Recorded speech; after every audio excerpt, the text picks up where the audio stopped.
Good morning, Discovery class. Today I'm going to tell you about a lady. She arrived in Jesus' life. Now you know her name, but like most of us, you don't know much about her.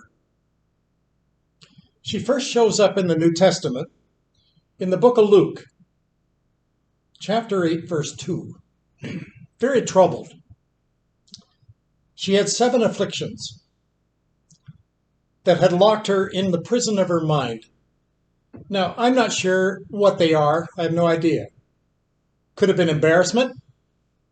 Maybe it was an addiction, mental illness, fear, poor self-image.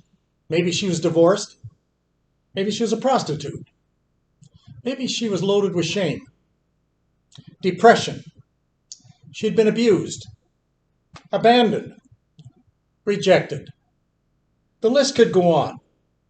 All I know is that these 7 of them, they were driving her out of her mind. Her name was Mary Magdalene. The day that she met Jesus, she was a complete basket case. People stared at her. They avoided her. No one spoke to her. She was a stranger in the crowd, in a world by herself. But Jesus saw her in that crowd, just like he sees you in your crowd. He spoke to her, and when he did, the demons fled. Mary Magdalene, for the first time in her life, became a brand new lady. She felt like Psalm 30, verse 5. Weeping may last through the night, but joy comes with the morning. She had a new joy. Her weeping passed away. She now had a morning, and she didn't mind staring at herself in the mirror in the morning. Her new you really appealed to her. She now liked the girl that she was looking at. Now that she was changed, what did she do? It says in the scripture that she became a follower of Christ. He had other female followers. They became his support team. Some threw in their own resources. Maybe their small bank account. Maybe some spices. Maybe some dishwasher detergent. Wherever Jesus went, Mary Magdalene went. She heard him teach. She saw his miracles. She saw others, just like herself, healed, and the demons fled away. I think she covered Jesus' expenses. She prepared his meals. The scripture says that even at his crucifixion, she stood near the cross. John 19:25. She was always near her master. Can't imagine being in her shoes that Friday morning outside the city gates of Jerusalem, there on a small hill called Calvary. She heard the heavy hammer blows on those big railway spikes, driving those nails into Jesus' wrists. When his side was pierced with a Roman spear, she saw his blood flow down his legs. And she didn't leave Golgotha until Jesus' body was lowered from the cross. Mary Magdalene watched Jesus die on Friday. She was no doubt still there through Saturday, the Jewish Sabbath. And then when Sunday dawned, John 20, verse 1, it says, early on the first day of the week, Mary Magdalene went to the tomb while it was still dark. She had no idea what was about to happen. She had only one thing in mind. Her job wasn't finished. She probably had a little wash basin. She had a pitcher of water. And she had a washcloth. She was going to wash away the last few blood clots on Jesus' brow and Jesus' beard. And then she would say her final goodbye before she left. Now you pretend that you're there. Take a look at what Mary saw. The scripture says, Mary Magdalene saw that the stone had been taken away. Now that had to be shocking. That's not the way it was when she was last there. The stone was already covering the tomb. Now it's been rolled away. Her heart must have skipped a beat. Grave robbers, thieves, they stole Jesus' body. Who else could it be? What more could happen to me, she thought. They put my master to death. Now they steal his body. She leaves her pitcher and basin and runs out of the garden as fast as she can, but not far from the tomb. She runs into Peter and John. They're coming towards her. She says, they have taken away the Lord out of the tomb. These two disciples can't believe what she said. They run and they get in sight of the grave. They stare into the crypt. It's empty, just like she said. Where the body of Jesus laid. Nothing there, only his linen wrappings were folded and placed at his feet. His headcloth, it was folded and it was placed at his head. Jesus had told them that he was going to rise. Do you think he meant it? Is that why this place is empty? Peter and John, they scrambled back to where they had come from to tell the others. But in verse 11 of John 20, but Mary stood outside the tomb, weeping. I just can't imagine how she must have felt. She was all alone again. Same feeling she had before she had met Jesus. All her nerve sensors were activated again. She remembered the 7 evil spirits that drove her in despair back then. And now they're crowding her mind again. Look at what the text says in verse 12 and 13. As Mary Magdalene wept, she stooped down and looked into the tomb. As she saw 2 angels in white sitting, one at one head and the other at the foot, where the body of Jesus had lain. And then they said to her, Woman, why are you weeping? Well, Mary couldn't see very well. It was still dark. It wasn't daybreak yet. Who were these men? I'll bet they're the tomb robbers. They've come back to collect the leftovers. That's what they've done. Angels. That was the last thing on her mind. Who are these strange voices, she thought. They have taken away my Lord, and I don't know where they have laid him, verse 13, she says. It can't get worse than that, can it? Jesus crucified, dead, his body buried in a tomb, the crypt gets robbed, his body stolen, and now 2 strangers sitting where the body was, and they had the nerve to ask me, why am I crying like a little child? What more can go wrong? Have you ever been in a place like that, class? That your world explodes? Was it really that bad? And then it got worse? You came looking for God, and you couldn't find him. Am I talking to someone who's been there? Is Mary Magdalene's story your story? I'm not telling you anything that you haven't heard before. If that's the case, follow me in what comes next. Verse 14, John 20. Now when Jesus had said this, when she had said this, she turned around and saw Jesus standing there, but she didn't know that it was Jesus. Jesus said to her, Woman, why are you weeping? Whom are you seeking? Who are you looking for? She, supposing him to be the gardener, said to him, Sir, if you've carried him away,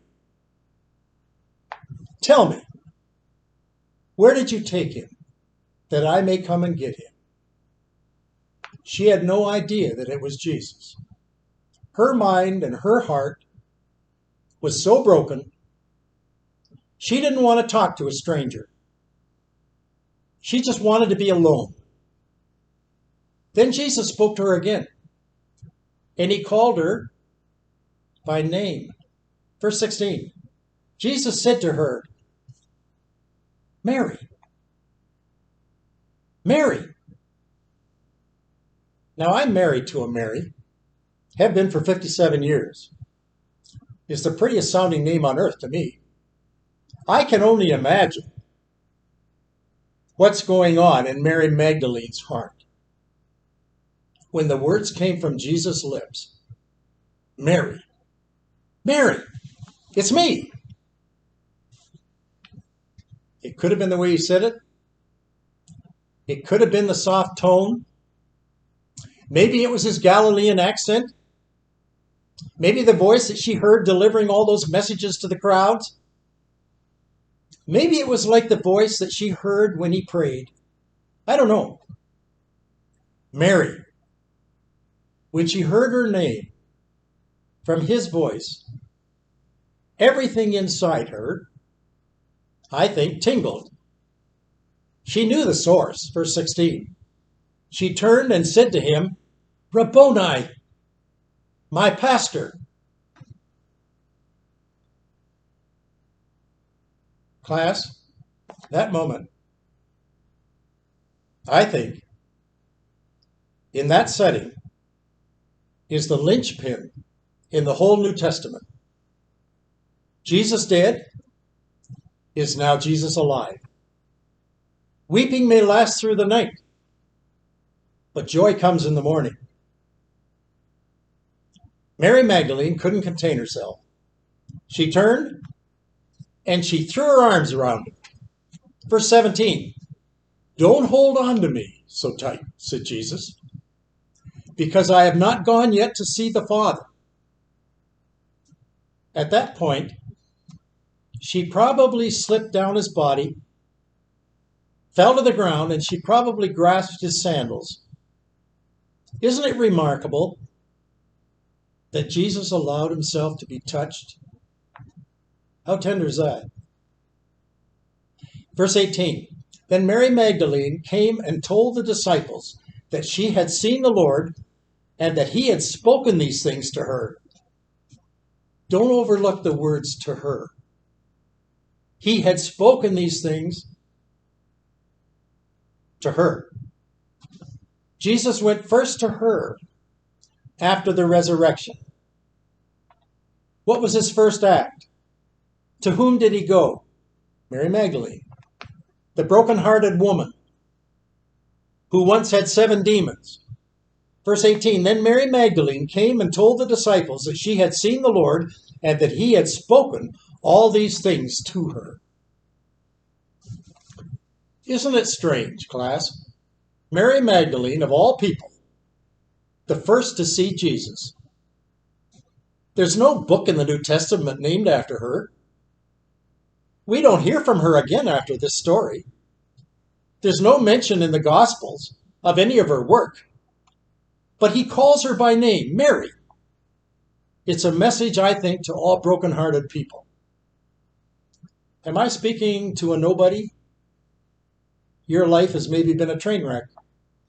All your friends are gone. Those friends that you thought you had at church, they're now all laughing at you.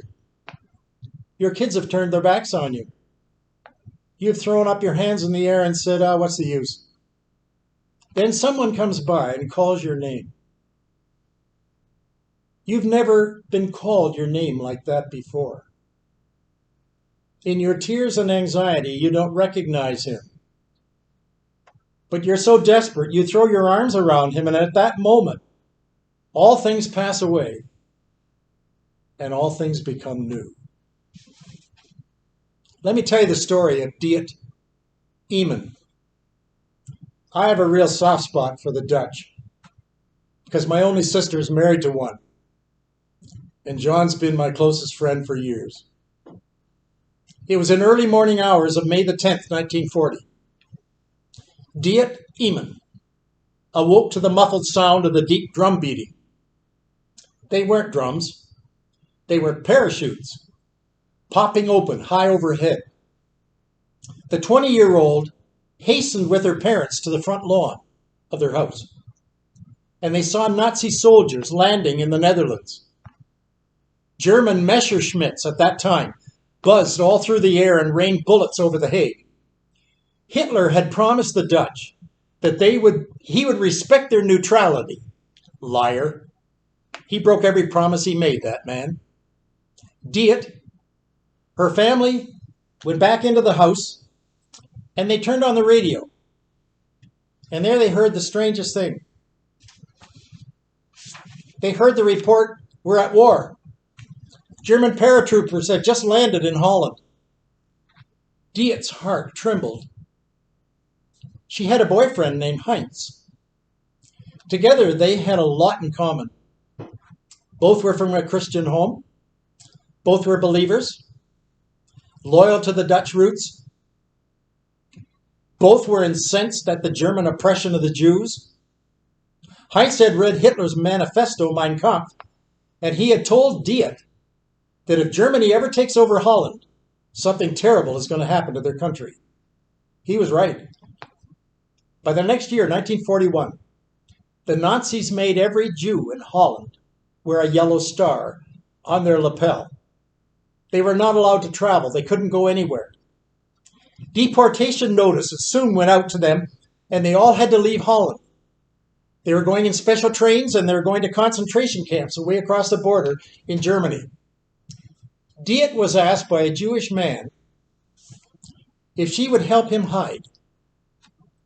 She took him undercover to Friesland to live in hiding with a farmer.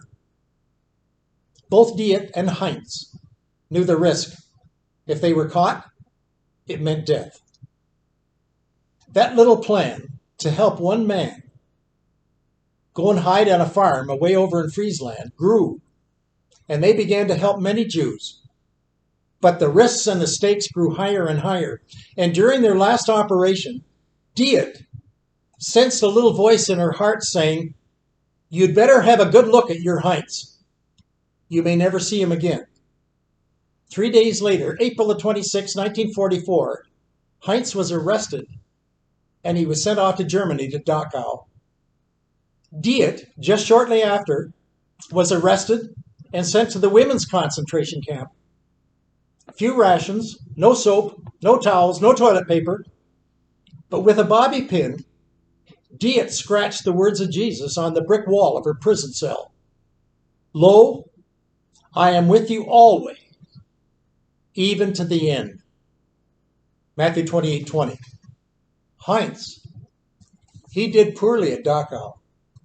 No food, no warm clothes, no hygiene, no medicine. He grew weaker and weaker.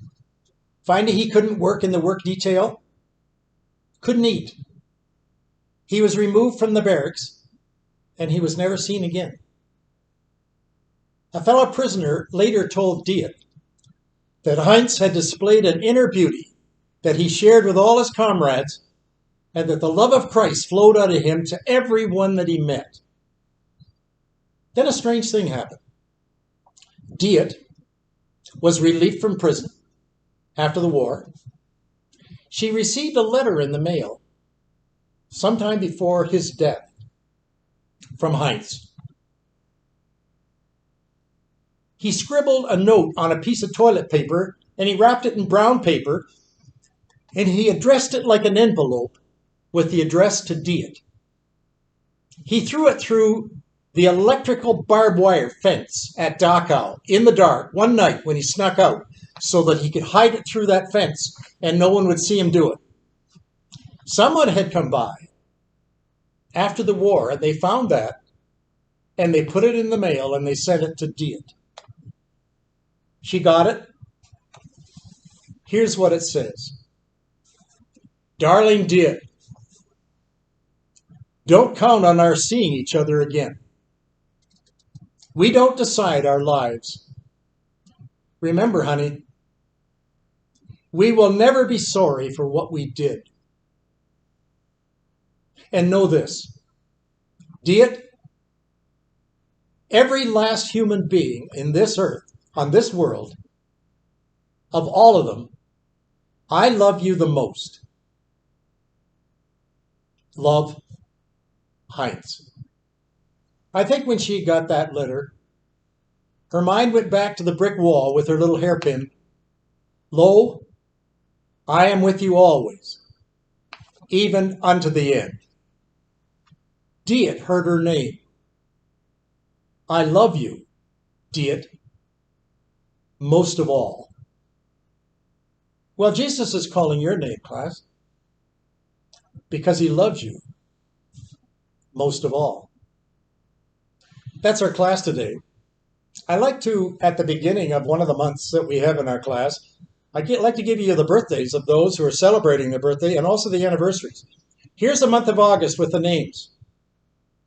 The 11th of August, Neil Patterson. 14th, Fred Steinrad. 20th, Doris Siemens. 22nd, Emil Look. 25th, Paul Miller. 30th, Julia Neffa. Here are the anniversaries. Dennis and Sherry Dubber, 50 years. John and Betty Samola. Fred and Eileen Steinrad. If you know those names and you can phone them or send them a card, don't let them down. Go ahead.